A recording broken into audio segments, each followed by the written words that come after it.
여러분 안녕하십니까? 이문학TV 고경입니다. 오늘은 사마천 사기열전 중에서 홍리열전에 대한 저편 이야기 해보도록 하겠습니다.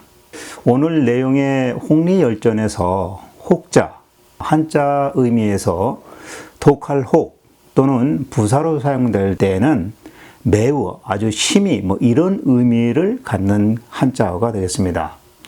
군대를 다녀오신 분들은 혹한기 훈련, 혹서기 훈련 이것을 좀 떠올려 보시면 혹자가 들어간 의미의 그 느낌을 인지하실 수 있을 것입니다. 사마천이 기록한 홍리열전은 지난번에 제가 올려드린 순리열전과 대비해서 생각하시면 그 내용을 쉽게 유추하실 수 있습니다. 순리열전이 인정 있고 또 베풀 줄 알면서 포용력 있는 관리를 말한다면 이 홍리열전은 그에 반대되는 인물들에 대한 이야기다라고 생각하시면 되겠습니다. 다만 우리가 일반적인 선입견으로 홍리라고 하니까 나쁜 관리라는 뉘앙스가 따라오는데요. 정확히 말하자면 혹독한 관리다라고 말할 수 있겠습니다. 홍리는 나쁜 관리가 아니라 원리 원칙적이면서 강직한 관리를 의미하게 되겠습니다. 이 강직함에다가 청렴 결백이 더해지면 훌륭한 관리자라 부를 수 있겠고, 이 강직함에 부정이 더해지면 그때 우리는 탐관오리 내지는 나쁜 관리다라고 말할 수 있을 것 같습니다. 이번 홍리열전은 사마천이 살았던 고대 중국 서한 초기에 아주 가혹한 형벌과 준엄한 법률을 통치도구로 삼았던 관리 12명에 대한 전기를 기록한 내용입니다. 이 중에 2명을 제외한 나머지 10명이 한나라 무제 황제 때 관리로 있었던 인물들입니다. 혹독한 관리가 무제 때만 있지 않았지만 그만큼 한나라 초기 무제 황제는 자기의 권한을 강화하기 위해서 혹독한 관리를 등용할 수밖에 없었다라는 반증이 될 수 있을 것 같습니다.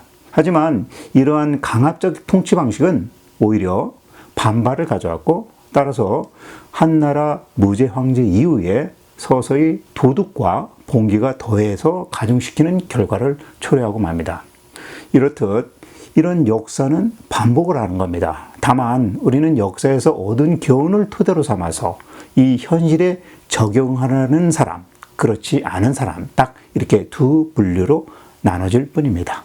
자, 홍리로 소개되는 이 대표적인 인물은 10명 정도인데 그 이름을 알아보면 첫 번째는 질도, 그 다음에 영성, 주양우, 조우, 그리고 장탕, 그 다음에 의종, 왕온서, 윤제, 감선, 두주 이렇게 10명이 되겠습니다. 이 중에서 이번 영상에서는 질도라는 사람부터 장탕 이전에 조우까지의 인물에 대해서 말씀드려보도록 하겠습니다. 자, 근데 이 사마천은 홍리열전 서두에 유가의 공자의 말씀과 또 도가의 노자의 말씀을 대비하면서 말을 시작하고 있습니다. 먼저 공자의 말은 이렇게 전합니다. 이 이야기는 논어 위정편 3장에 나오는 내용입니다. 한자로 먼저 말씀드리면 도지이정, 법으로 이끌고 제지이형, 형벌로서 바로잡으면 민면이무치, 사람들은 법을 피하려고 하고 자기 잘못에 대한 부끄러움은 모른다라는 내용입니다. 반면에 도지이덕, 덕과 도로 사람을 이끌고 제지이례, 예로 바로잡으면 유치자격, 부끄러워서 스스로 자기 잘못을 고친다라는 내용입니다. 자, 잘못에 대해서 강제로 또는 힘으로 억압으로 벌하는 것보다도 스스로 깨우치도록 해야 고칠 수 있다라는 그런 뜻입니다. 한마디로 법과 형벌이 아닌 덕치로서 나가야 한다라는 그런 말이죠. 자, 이런 교화는 특히 어린아이들의 올바른 인성 발달 교육의 가장 바람직한 방식이라고 저는 생각됩니다. 자, 그리고 사마천은 두 번째, 도가에서 노자의 말을 전합니다. 노자 도덕경 38장의 내용입니다. 한자로 상덕, 부덕, 높은 덕을 지닌 사람은 덕 있음을 말하지 않으니 시이 유덕, 덕이 있다고 말할 수 있고, 하덕 불실덕, 하찮은 덕을 지닌 사람은 덕을 잃지 않으려 하기 때문에 시이 무덕, 덕이 없다라고 말할 수 있다.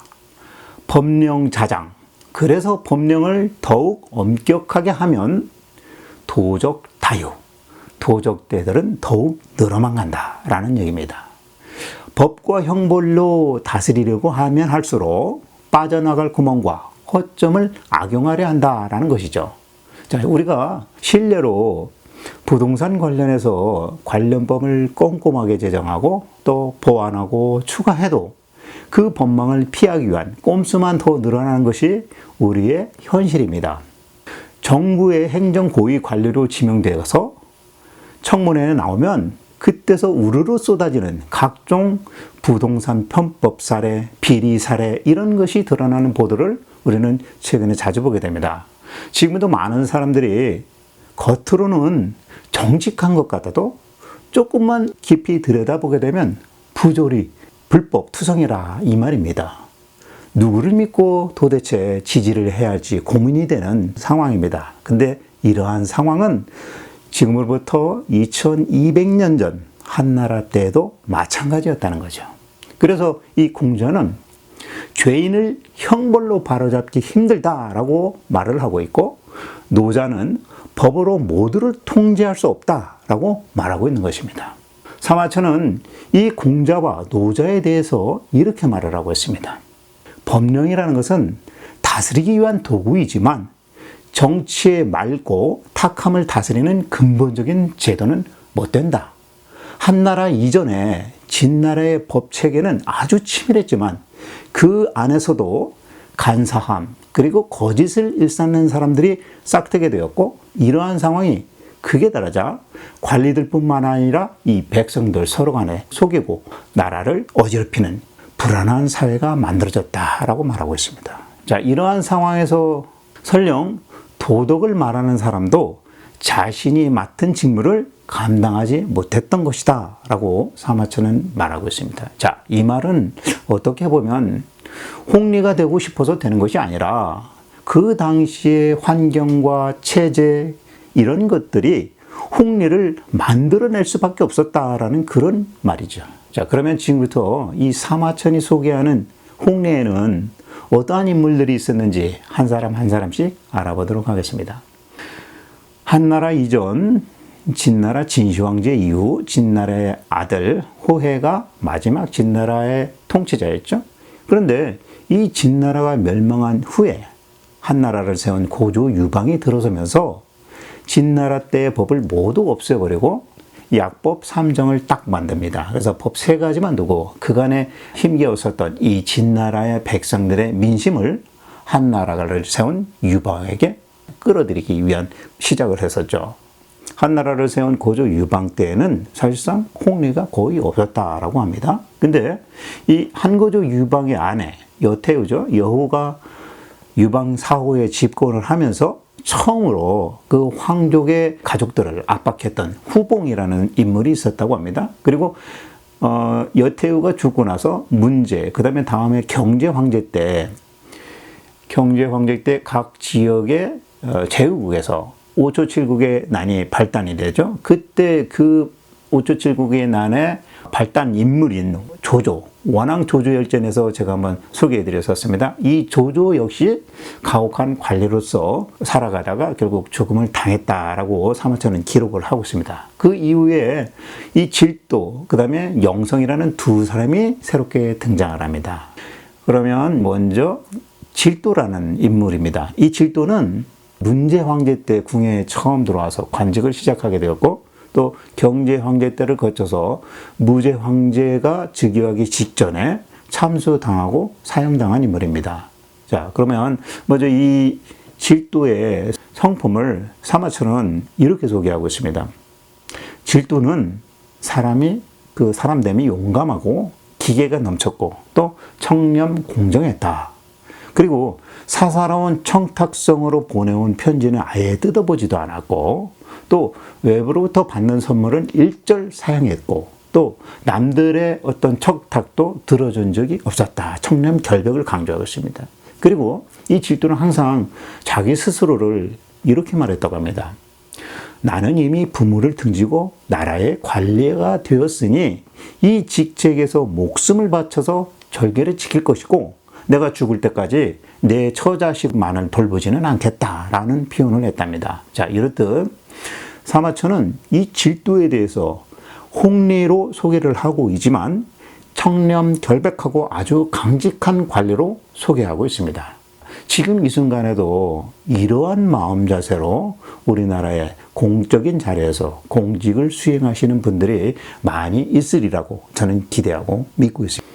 자, 그러면 이 질도와 황제 경제와 함께 있었던 일을 소개해 드리도록 하겠습니다. 여인을 대하는 마음 자세에 대한 생각의 차이 이야기입니다. 어느 날 황제가 사냥하는 상림원이라는 사냥터에서 황제 경제와 질도가 함께 동행을 하고 있었습니다. 근데 때마침 함께 따르고 있었던 가희, 그러니까 여기서 가희는 경제가 총애하는 후궁 여인입니다. 이 가희가 화장실에 잠깐 갔는데 갑자기 멧돼지가 나타나서 그 화장실로 뛰어들어왔습니다. 그러니까 그것을 본 이 황제가 깜짝 놀라서 자기 신하인 질도에게 야, 멧돼지 빨리 막아 라는 그런 신호를 보냈는데 질도가 그거를 전해 듣고도 전혀 꿈쩍도 않는 겁니다. 그러니까 다급해진 황제가 자기가 직접 무기를 들고 자기의 후궁인 가희를 구해주려고 달려갑니다. 자, 이때 오히려 이 질도는 경제 황제를 앞을 딱 가로막고 엎드려가지고 이렇게 말을 합니다. 폐하, 후궁 하나 잃으면 다시 다른 후궁 하나 얻으면 되지. 세상에 저 가희 같은 여자가 또 없겠습니까? 이런 일로 폐하께서 자신의 몸을 스스로 돌보지 않으면 종묘사직과 또 본처이신 황후는 어떨려고 그럽니까? 라고 이렇게 당당하게 말을 합니다. 다행히 이 황제가 몸을 탁 돌리니까 멧돼지도 사람을 보고 깜짝 놀라서 그냥 달아나서 사실상의 큰 사고는 일어나지 않았습니다. 그런데 이 사건을 전해들은 황제, 경제의 어머니 두태우가 있었습니다. 문제의 아내죠. 이 두태우가 아주 흐뭇한 마음이 들었습니다. 그래서 질도를 불러가지고 상으로 황금 100근을 하사했고 또 이 일을 계기로 해서 질도를 더욱더 총애하게 되었습니다. 자, 그래서 그 이후로 이 질도는 지방 군연에 문제가 생기면 해결사처럼 그 지역에 발령을 받아서 지방 관리로 내려갔습니다. 그래서 여러 곳 지역에서 태수의 직을 수행하게 됩니다. 특히 산동 지역 가까이 있는 제남 지역에 규모 있는 일족, 그러니까 호족이죠. 간씨라는 권세를 부리면서 지역에서 횡포를 부리는 간씨 호족들을 이 질도가 태수로 부임을 하자마자 모두 멸족해버립니다. 그리고 나니까 한 1년 전 지나서 그 제남군 내에서는 길에 물건이 떨어져도 누구 하나 그 물건을 함부로 주워가는 사람이 없게 되었다라는 얘기입니다. 자, 그리고 또 그 주변의 다른 군연에서는 혹시라도 저 질도가 자기들 군연 관리로 발령받아 올까봐 두려워가지고 몸조심을 했었다라는 이론입니다. 자, 이렇듯이 질도의 이러한 강직한 통치 방법이 통하자 질도는 이제 강하게 밀어붙일 그런 자신감을 갖게 됩니다. 그래서 이번에는 황궁 안에 있는, 그러니까 수도 장안으로 돌아와서 이제 더 큰 권력자, 그러니까 조정 내에 있는 관리들이죠. 내지는 또 황실과도 가까운 황실 내 이런 사람들에 대한 그 압박, 그러니까 정도를 내세우기 시작을 합니다. 그 한 예로 한나라의 계급공신 중에 주발이 있습니다. 이 주발의 그 후손, 아들이 주화부인데 이 주화부는 나중에 승상까지 지낸 사람입니다. 근데 이 주화부를 상대로 질도가 주화부는 교활한 인물이다 라고 판단을 해서 자기보다 직급상 상급자인데도 불구하고 주화부를 만나서 정중하게 인사하지 않고 적당한 읍소를 통해서 인사를 하는 겁니다.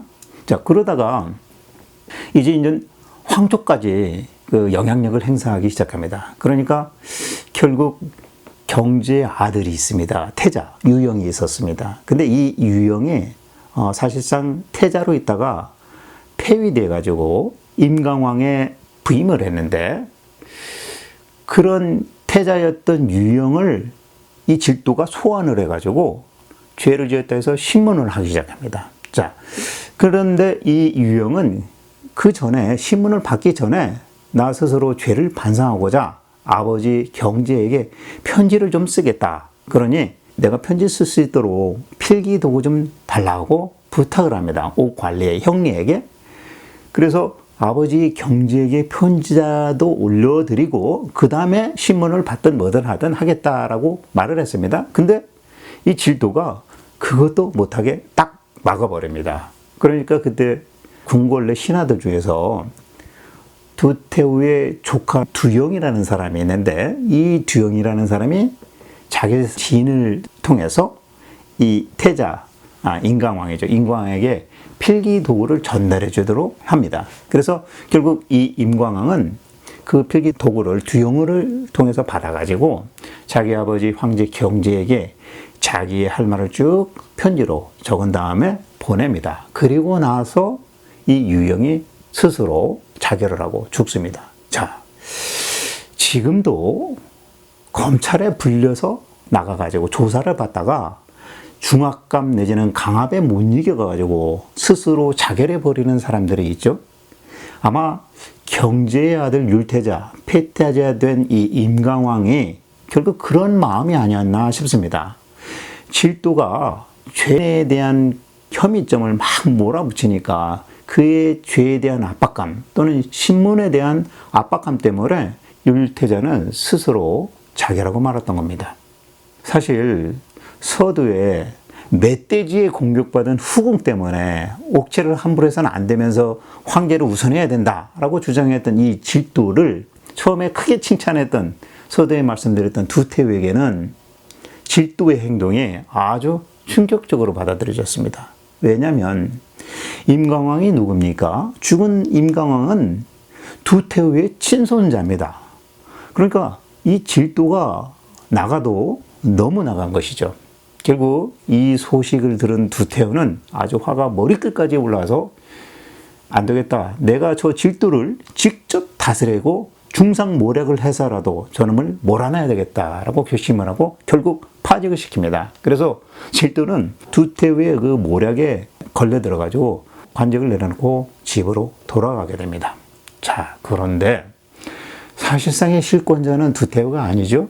경제 황제입니다. 그런데 이 경제는 사실 질도가 자기 아들을 죽음에 들게 만들었지만서도 얼마나 신뢰를 했는지 모르겠지만 어머니 두태우가 내쫓았어도 다시 질도에게 부조를 내려가지고 당신 장안에 있지 말고 안문군 태수로 임명하겠다라고 하면서 부조를 내립니다. 자, 안문군이 어디냐면 당시 한나라의 북방쪽, 그래서 흉노족과 아주 가까운 지역에 있는 그런 지역입니다. 그래서 안문군 태수로 부임하도록 명령을 내립니다. 그리고 경제는 거기다 더해서 안문군이 흉노족과 가까운 곳에 있다 보니까 상당히 어렵겠죠? 불안하고. 그래서 그에 대한 어떤 상황 이런 것들을 나한테 허락받을 것 없이 당신 자의적으로 모든 정사를 직접 처리해라 라는 그런 권한까지 내려줍니다. 자, 안문군은 흉노하고 또 가까워가지고 흉노의 침탈이 잦은 그런 지역인데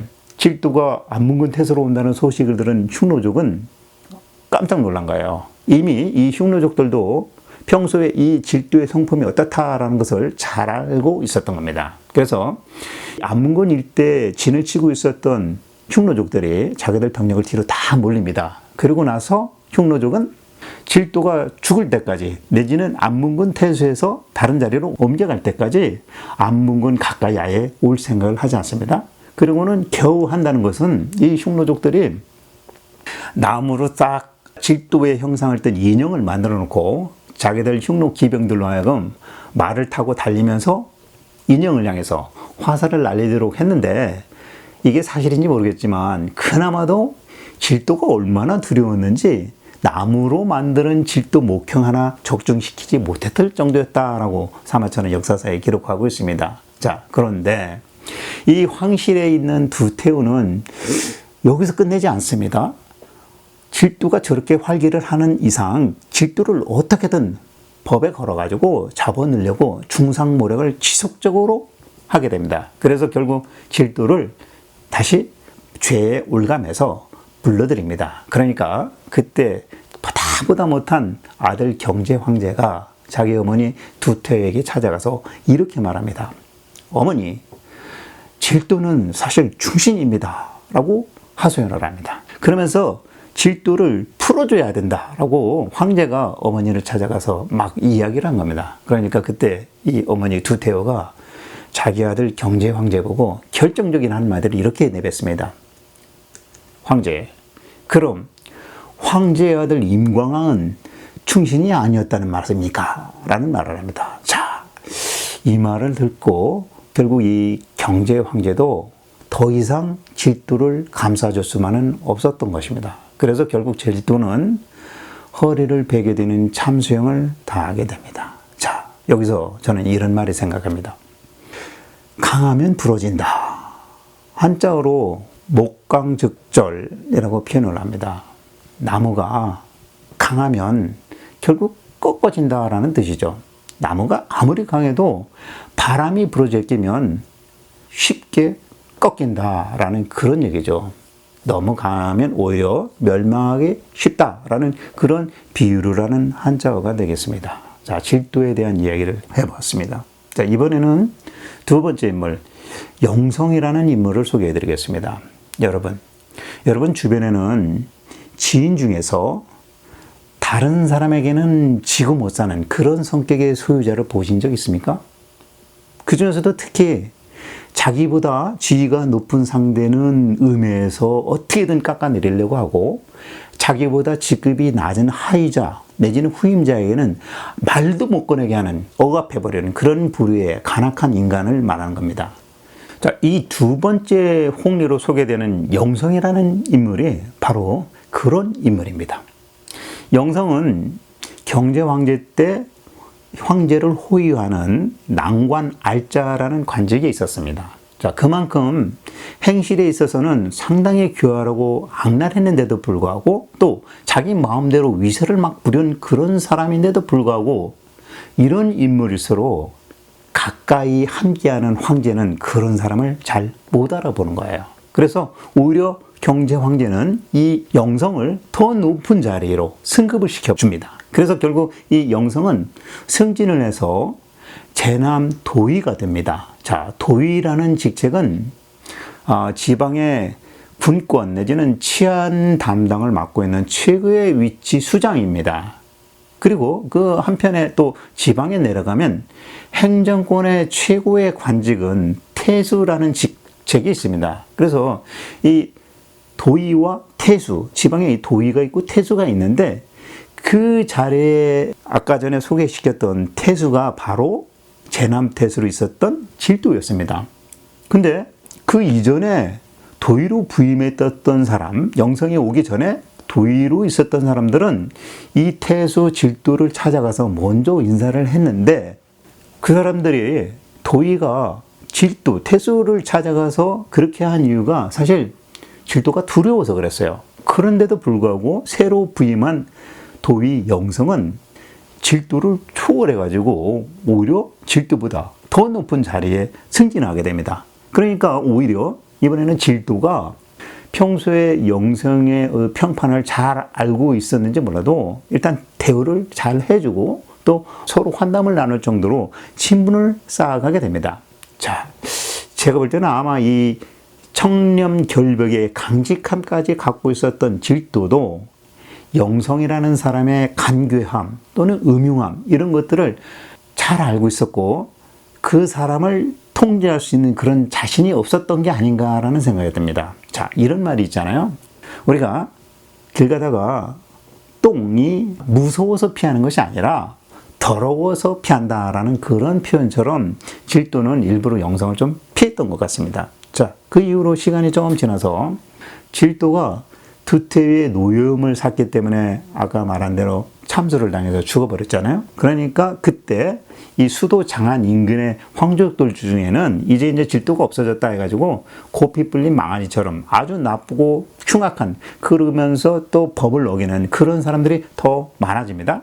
그러니까 황제였던 경제가 질도를 대신할 만한 인물이 누가 있을까라고 생각을 하다가 결국 영성을 다시 불러들여가지고 이번에는 중이라는 직책에 삼습니다. 그래서 이 영성은 그 뒤로 질도의 뒤를 이어서 질도처럼 강력한 통치를 시작합니다. 사실 이 청렴성에 있어서만큼은 질도를 따라갈 수 없었던 거죠, 영성은. 자, 그러니까 황족들 내지는 그 지역의 유지들, 호골들, 이런 사람들은 자기들이 영성에게, 청렴성이 떨어지는 영성에게 뇌물을 쓰면서도 벌벌 떨면서 두려워하기 시작합니다. 사실 먼저 있었던 질도는 가혹은 했지만 그나마 청렴하기라도 했는데, 새로 부임한 영성은 아주 가혹한 데다가 간악하기까지 하니까 황족과 호건들은 아주 더 죽을 맛이었습니다. 자, 이런 얘기 있어요. 나쁜 놈 뒤에 더 악랄한 놈이 나타난다더니 바로 그 짝이 되어버렸습니다. 그러면 어떻습니까? 황제는 영성이 잘 통치하고 잘 통제하고 있다라고 생각을 합니다. 그리고 이 경제가 죽고 그의 아들 무제가 즉위하자 이번에는 이 영성이 장안 인근 지역 총책임자격인 내사로 전임이 됩니다. 그런데 결국 이 영성의 악랄함, 그 다음에 간교함, 이런 것들은 끝끝내 감출 수 없게 되는 거죠. 결국 드러나게 됩니다.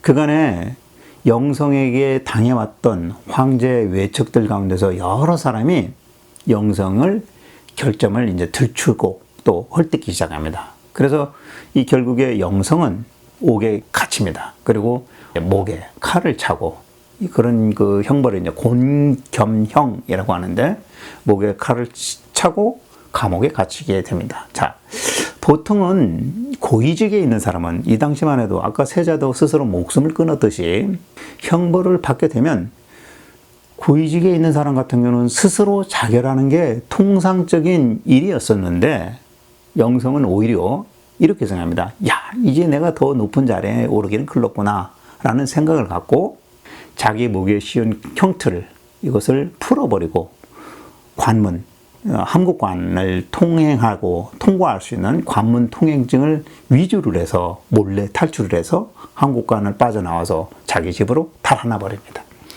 그리고서는 이제 권력도 다 잃었으니 나에게는 남은 거는 재력이라도 쌓자라는 그런 생각을 품고, 이 영성은 돈을 차용을 해서 농토를 막 사들입니다. 그리고 그 농토를 소장농에게 경작하게 하고 경작료를 받아들여서 아주 분홍이 됩니다. 그런 식으로 몇 년이 지나서 재물을 축적해 나가는데 이 영성에게 사면령이 내려지게 됩니다. 그러니까 도망을 왔지만 죄를 용서해 주는 거예요. 그러니까 그때서 이 영성은 이제 다시 얻은 그 재력을 뒷받침을 해서 자기 세력을 다시 불려가려는 시도를 하게 됩니다. 자, 이와 같이 영성이라는 사람은 권력과 재력을 취하기 위해서 자기가 죄를 짓더라도 몰아붙이는 홍리 중에 홍리, 그런 모습을 보여준 인물이 되겠습니다. 이런 부류의 인간은 피하는 것이 상책이다라는 결론을 말씀드리고 싶습니다. 오늘 두 인물, 질도, 영성 이렇게 소개시켜 드렸는데, 같은 홍리의 열전에 등장하는 인물이지만 질도와 영성은 관직을 수행하는 그 자세, 목적이 달랐습니다. 질도는 타인의 권익을 위해서 일을 했고, 영성은 자기의 이익을 위해서 혹독한 관리의 모습을 보였던 겁니다. 이 두 사람을 구분할 수 있어야 될 것 같습니다. 자, 그러면 이번에는 세 번째 인물, 주양유에 대해서 알아보도록 하겠습니다. 주양유는 그의 아버지가 조겸입니다. 조겸은 또 누구냐?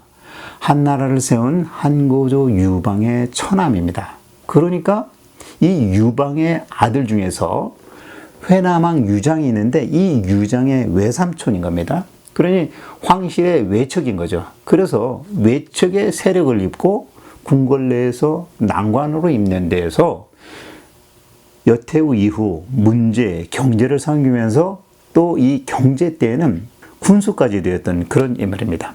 그런데 이 경제가 죽고 무죄가 황제로 즉위를 하자 이 주영우는 복록 2천석을 받는 고위 관리 중에서 가장 악랄하고 잔혹하고 아주 오만방자한 그런 사람이었다라고 사마천은 아주 신랄하게 혹평을 하고 있습니다.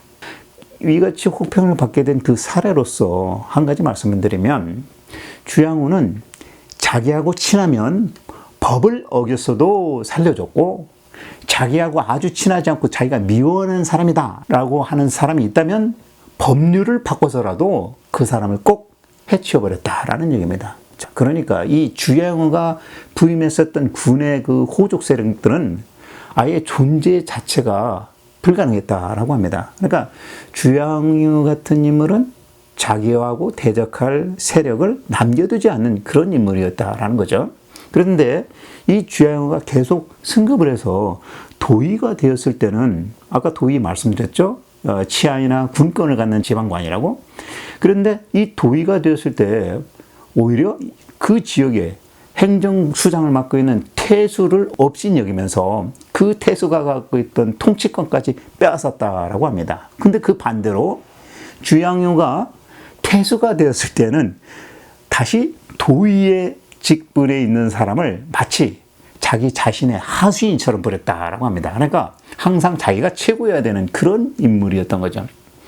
지금으로 비유하자면 이 태수는 지방행정수장이라고 보면 되겠고, 도의는 지방의 치안을 담당하는 수장 정도의 직분이 되었습니다. 자, 거기에 더해가지고 당시 그 한나라에는 내노라 하는 급암 같은 권력자들도 있었는데, 이 급암이 사실 이 주양우와 복록도 같고 위치도 똑같습니다. 그런데도 불구하고 급암 같은 사람도 주양우하고 함께 수레에 딱 타면 같은 자리에 앉지 못했다라고 합니다. 자, 그런데 아까 말씀드린 것처럼 강하면 강한 것과 맞닥뜨리듯이 결국 주양우가 하동군의 도의가 되었을 때 그곳에 태수가 있었는데 승도공이라는 태수가 둘이 싸움을 빚었습니다. 그래서 서로 권력 다툼을 벌이다가 결국 서로가 서로를 고발하게 됩니다. 근데 그 판결 결과 태수 승도공이 죄가 있다라는 판결을 받게 됩니다. 그러니까 이 태수 승도공은 도의상 내가 형벌을 받아들일 수 없다 하면서 스스로 자결을 해버립니다.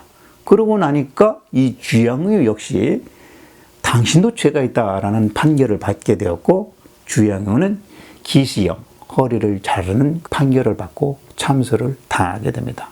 자, 대표적으로 잔악한 홍례, 아까 말씀드린 영성과 주양우, 이 두 사람이 죽자 이 사람들은 그 이후에 오히려 더 교묘한 수단으로서 법률을 피하려고 하고, 또 영성과 주양우의 그 못된 관리 방법을 그대로 답습을 해서 학습을 해가지고 그대로 활용을 합니다.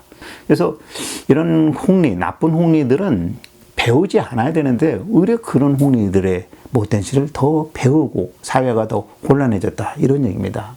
자, 그럼 이번에는 네 번째 인물 조우라는 사람에 대해서 말씀드리겠습니다.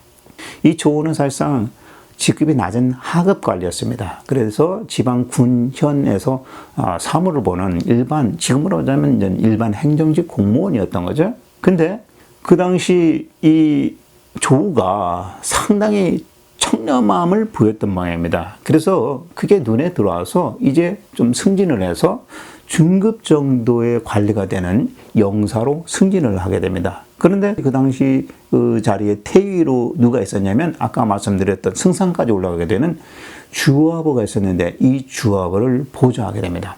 근데 이 주화보가 한나라 승상에 딱 오르니까 또 그의 보조를 맡고 있었던 조우는 승상을 보좌하는 사가 됩니다. 자, 그래서 그 당시 같은, 지금으로 보면 행정부서겠죠? 같은 행정부서, 승상부에서 같이 일하는 사람들이 야, 저 조우라는 사람은 진짜 청렴하고 공평한 사람이다라는 그런 칭송을 했었다고 합니다. 근데 정작 그 상급자인 승상이 된 주화부는 조우를 중용하지 않고 잘 활용하지 않습니다. 그러면서 조우에 대해서 주화보가 이렇게 얘기합니다. 나는 조우가 어느 누구보다도 뛰어난 인물이라는 것은 잘 알고 있다. 그렇지만 이 조우가 법을 집행하는 데 있어서 너무 가혹하기 때문에 상급 관청의 관리로서는 적합하지 않다라고 말을 합니다. 자, 아마 이 주화부는 속된 말로 자기 밑에 사모를 보는 보조를 하고 있는 조우가 장안에 들어와서 고위직 관리를 상대로 기어오를 수 있다라는 것을 걱정했었던 것 같아요. 자, 이런 조를 지금으로 비유하면 공수처 수장으로서 딱일 것 같은 그런 인물인 것 같습니다. 자, 아무튼 이 조우는 무죄 때 도필리, 그러니까 글을 쓰는 그 글을 기록하고 잘못된 글을 수정하고 하는 그런 일을 했는데 그 일에 대한 공로를 인정받아가지고 무지에게 발탁되면서 점차 승진까지 해서 어사까지 됩니다. 어사대부의 자리까지 올라가는 그런 인물입니다. 자, 그리고 나서 이 한무제는 조우가 상당히 유능한 사람이다라고 생각을 해서 나라의 어떤 중책을 결정할 때 고문, 자문관 역할을 하는 태중대부의 자리까지 승진을 시켰습니다. 자, 그러면 이 다음 편에 제가 이제 말씀드릴 예정인데요. 장탕이라는 사람이 또 소개됩니다. 홍례로서. 근데 이 조우가 장탕이라는 사람과 함께 한나라의 각종 법을 제정하고 율령들을 제정을 합니다. 자, 그 중에서 견지법을 제정하게 됩니다. 자, 이 견지법이 뭐냐면 쉽게 말하면 내부자 비리가 있을 때 고발을 안 했다. 그러니까 불고지죄에 해당하는 법률을 만들어 가지고 관리들이 서로가 서로를 감시하고 고발하도록 하는 그런 법령입니다. 자, 이런 법이 있다면 이런 견지법 때문에 한나라의 법률 체계는 이제 더욱더 이렇게 각박해지기 시작합니다. 그러니 관료들이 이제 자기 밑에 사람, 같이 일해야 되는 사람, 누구도 믿을 수 없는 그런 관계로 변질되어 가게 되고 서로 소통을 차단하게 되는 악순환이 되는 상황으로 벌어지게 되는 거죠. 자, 그래서 이 조우에 대한 설명까지 제가 말씀을 드렸습니다. 자, 이번 시간에 이 사마천 사기 열전에서 소개했던 홍리, 그러니까 가혹했던 관리들 중 4명에 대한 이야기를 해보았는데요. 제가 서두에 공자가 말한 백성은 법과 형벌이 아닌 덕으로 다스려야 한다라는 덕추지, 그리고 노자가 말한 법과 형벌로 백성을 다스리려고 한다면 더욱 피하려고 한다라는 이 말에서 저는 그러면 어쩌라는 것인가 라는 그런 의구심이 들었습니다. 그런데 여기서 더 중요한 것은 한 사람이 또 다른 사람을 교화하려고 하면 할수록 그 상대는 그것을 피하려고 하는 것은 어찌 보면 당연한 것 같습니다. 왜냐하면 솔직히 불편하고 자존심 상하고 양심에 꺼려지는 거거든요. 우리가 이런 말 많이 듣죠. 법과 원칙에 입각해서 이런 말 많이 듣습니다. 근데 이 법과 원칙이라는 것이 모든 것을 대변하고 대리할 수는 없다고 생각합니다. 법과 원칙, 그 이전에 사람이라면 양심이 있어야 됩니다. 부끄러울 줄 아느냐, 모르느냐, 이것이 바로 한 인간에 대한 판단 기준 척도 1순위다라고 저는 생각합니다. 자, 여기까지 사마천 사기 홍리열전 1편을 마무리하겠습니다. 다음 편에서는 홍리열전 내용 중에서 가장 많은 분량을 차지하고 있는 장탕이라는 인물에 대해서 이야기해보는 시간을 가져보도록 하겠습니다. 지금까지 시청해 주신 여러분 감사합니다. 인문학TV 고경이었습니다. 수고하셨습니다.